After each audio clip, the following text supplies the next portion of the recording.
12 fail cinema గురించి దర్శకుడు వినోద్ చోప్రా ఆసక్తికర విషయాలు పంచుకున్నారు. ఈ బ్లాక్బస్టర్ చిత్రాన్ని కొనేందుకు ఓటీటీలు ముందు డబ్బుల్లేవని తిరస్కరించాయట.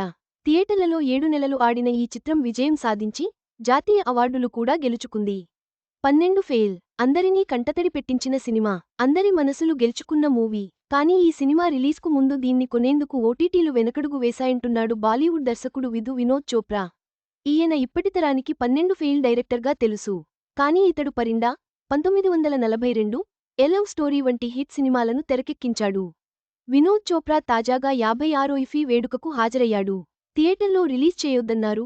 అన్స్క్రిప్ట్, the art and emotion of film making పేరిట జరిగిన చర్చలో వినోద్ చోప్రా మాట్లాడుతూ 12 ఫెయిల్ తీసినప్పుడు ఈ సినిమా బాక్సాఫీస్ దగ్గర వర్కౌట్ కాదన్నారు.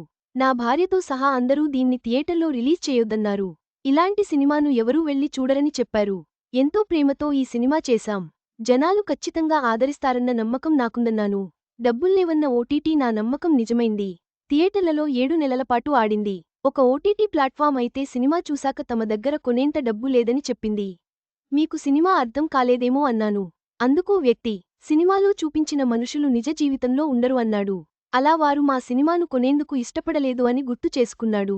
తర్వాత సినిమా బ్లాక్బస్టర్ హిట్టవడం జియో హాట్స్టార్లో రిలీజవడం చకచకా జరిగిపోయాయి. జాతీయ అవార్డులు మొన్న 2 జాతీయ అవార్డులు సైతం సాధించింది. 12 ఫెయిల్ మూవీ విషయానికి వస్తే ఇందులో విక్రాంత్ మాస్సే ప్రధాన పాత్రలో నటించగా మేధా శంకర్ హీరోయిన్గా నటించింది. ఐపీఎస్ అధికారి మనోజ్ కుమార్ శర్మ, ఐఆర్ఎస్ అధికారిని శ్రద్ధా జోషిల జీవిత కథ ఆధారంగా ఈ చిత్రం తెరకెక్కింది. 2023 అక్టోబర్ 27న ప్రేక్షకుల ముందుకు వచ్చింది. 12 ఫెయిల్ సినిమా ఎదుర్కొన్న ఆటంకాలు, ఆ తర్వాత సాధించిన అద్భుత విజయం సినిమా ప్రపంచంలో ఆత్మవిశ్వాసం, నాణ్యతకు ఉన్న విలువను చాటి చెబుతుంది. ఇది నిజంగా ఒక స్ఫూర్తిదాయక ప్రయాణం. ఈ వీడియో మీకు నచ్చినట్లయితే లైక్ చేయండి. మీ స్నేహితులకు షేర్ చేయండి. మా ఆంధ్రవిలాస్ ఛానల్ను సబ్స్క్రైబ్ చేసుకోండి. పక్కనే ఉన్న గంట గుర్తుపై క్లిక్ చేయడం మర్చిపోవద్దు. తాజా సినిమా వార్తల కోసం ఆంధ్రవిలాస్.net చూడండి.